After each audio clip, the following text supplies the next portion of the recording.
line of lost and find. Ended the game in overtime, drawing of a new design, drilling that one earth of mine. Looking to the outward, speaking mind about words absurd, blurred to the curb, walking along the verb. Hey everybody, what is happening? East bringing you another one of my Madden 17 Ultimate Team lineup updates. I'll move over here. I've got a lot of chemistries working, so you'll see some guys out of position to where they're actually going to be playing, but the overalls and the boosts will all be there.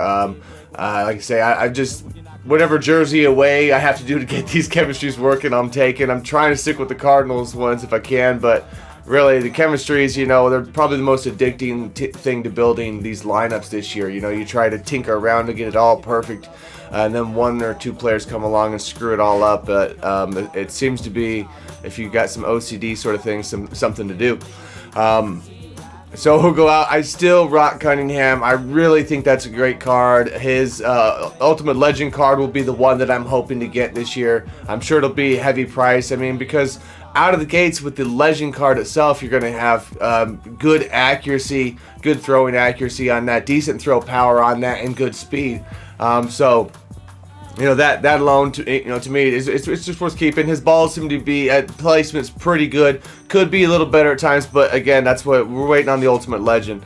I did pick up this 300,000 fullback. I don't really know. I mean, awareness, I know overalls go up on the guys. It's not something you can really see. I really don't think there's certain things you're just not going to be able to ever tell if it does anything, you know. It's just what it is, but I don't know how long I'll keep it. But again, it does boost up overalls on the offensive line for sure, and it actually took my tight end Vernon Davis and put Vernon Davis as a 99 with some of the other stuff I have active. You know, he's a 99.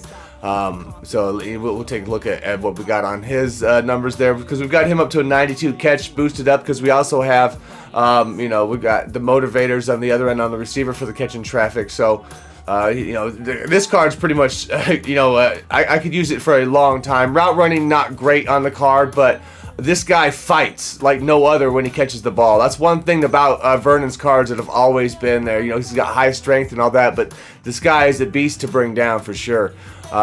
You know, they'll line up there. Made some change out there. Got a lot of speed going across. I did boost him up with the Thomas there for actually. He's real cheap now, like 80K. I got him for something like that. Whitworth wasn't getting his boost anyway, and he's got SP, but SP's active on Conklin, so Whitworth gets his SP as a backup because it's active on Conklin, since they both have it. So I don't mind putting him there. He just doesn't get his EP, but he does get +2. So he gets actually one more pass block across the line there, so you can see. And with the awareness on the line, I mean, again, I can't really tell as much with them, really. You know, you could probably have lesser offensive lines or better offensive lines, and it's not a huge deal. Just the way Madden is. They're still rocking Julio as the #1. Hopkins for the boost out here. I run him at 3. Sometimes over here I'll run him at you know, 4, just to give Sanders a shot there. Sanders a 98 for a free card. He goes up to a 98 with the boost. That's pretty decent out there. As you see, he's got 97 catch, 97 route, 94 catching traffic, boosted up with all this stuff on it. Not a, you know, great release, but he's a slot guy. I've been playing him in the slot. You know, yeah, the bigger hits, of course, he's still you know, he'll catch a couple of those.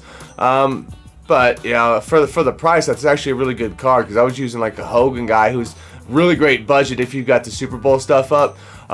You know, and Tevin Coleman, of course, if you've got everything boosted up at 98, he turns into.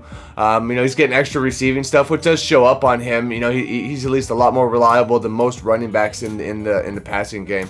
I got the truck only up to 90 right in here. I've had that one up, you know, 91, you know, and stuff, but I think you could possibly get 92 on that when I had Henry, but yeah, you're not really trucking much with that guy in a sense there. He just doesn't really get those animations as well. And then you get Vincent Jackson, Vernon. My man Vernon. And again, look at 98 catching traffic, and this guy can block, 74 run block. So I like my #1 to be a big body guy who can run block in the scheme. So you know, you can at least count on that. Again, only 90 route on that one, but he seems to be pretty reliable. You know, he gets good animations up in there. He's a good red zone target if that's what you're looking for. Those sort of you know, the high point guys. He's really good at that. He hit up on the defensive side here. So again, I'm trying to get just what I can to max out on these chemistries and I wanted Sherman up, so I ended up getting Bennett. And honestly, I don't like Bennett not nearly as much as Ed Too Tall. Ed Too Tall is a much better card in my defense. If you're running maybe a 4-3 and I run more of a nickel, I run a 3-4 based lineup because I prefer that out of my nickel guys, because a lot of times the outside guys like the right end will play inside in a lot of nickel formations at times, and it's just, I find that they're better suited for it. But if you ran a 4-3, you could see maybe where Bennett might be better for you. But for what we do, we'll wait for the ultimate legend, Ed Too Tall, and I'll definitely rock that guy the rest of the year. That card's already been proven out. I'm just going to have to stick with it right now for the boost because of that. I've got the Seattle boost all the way up. This guy's my backup. We've got Geno Atkins in here, and then JJ Watt. And we hit JJ Watt at a 99 with what we're rocking there with the boost there. So pretty good on that. I even think that there's a possibility with some lineup changes even to get him out and then put the motivator in there for block shed, and he would get that. He'd lose the Houston only. I'd have to pick up another IB, but it wouldn't be too bad to do if I ended up getting that Earl Thomas, the new Earl Thomas that's out. We are rocking Reggie Nelson. Nothing against Eric Berry. That card actually is, I think the Eric Berry is still an overall better, slightly better, but Reggie Nelson's a pretty cool card. It's definitely more ball hawk. I think he's a better ball hawk than Eric Berry personally. But Barry's still playing the run a little bit better on that, so I would stick with the Barry because Barry still plays the ball very well. But this card's actually really cool, really good on it. Also, I don't really give a dang that I don't have the tip drill active on that. It's whatever. It's not that great. Bruce Irvin, I had been testing out, and I'm gonna sell him. He doesn't show up at all in my scheme. Again, if you were running more of a stock 3-4 and you were blitzing him at the line a lot more, I don't know. I have my guys in coverage off and on a lot, and even in either side, he doesn't seem to play as fast and all that, and he's definitely not showing up in the pass coverage at all, even though he's got decent numbers, but he also doesn't play the ball aggressive, which I don't like. I like all of my players, all of my defenders, even linebackers to play the ball aggressive as a trait. That's where your interceptions, I feel, are coming for at a higher rate, man. You got to have guys who want to jump at balls and not just stand there.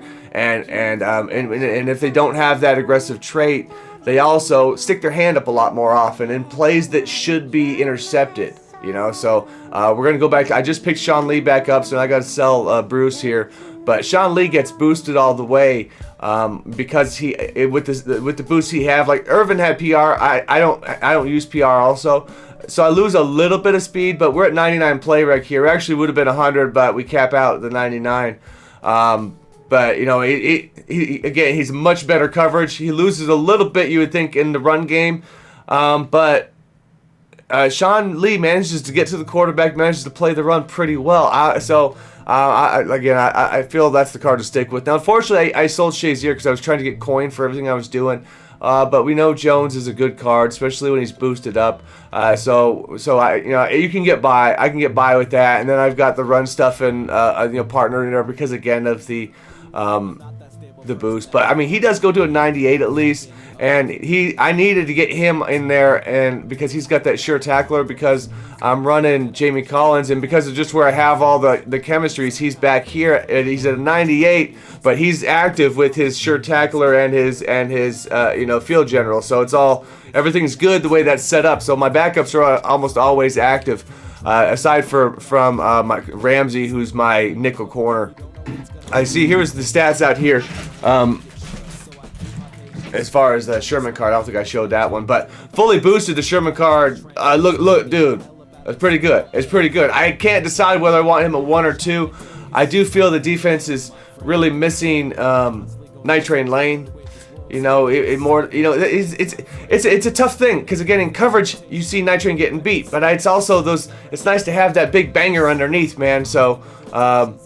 which but again, we're waiting on the. I was waiting on the new Ramsey card to come out, and here's what we've got: Willie Brown for his boost up there. So again, with I forgot to point out. I should have made a point. I've got Tampa Ali in with all this stuff for play rec, so that's why everybody's got two extra play rec. I mean, he's got these.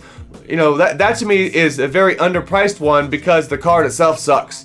Nobody wants to rock Tom Ali's cards because they're so slow in Madden, but Madden always does them dirty. But that card again, the two play rec to everybody out here definitely help out. That's what that's what put JJ Watt at the 99. I believe that's what set him over the edge because I don't have Houston maxed all the way. But the IB stuff pretty good. Kraus, we already know, major ball hawk. So. That's pretty much what we're rocking now.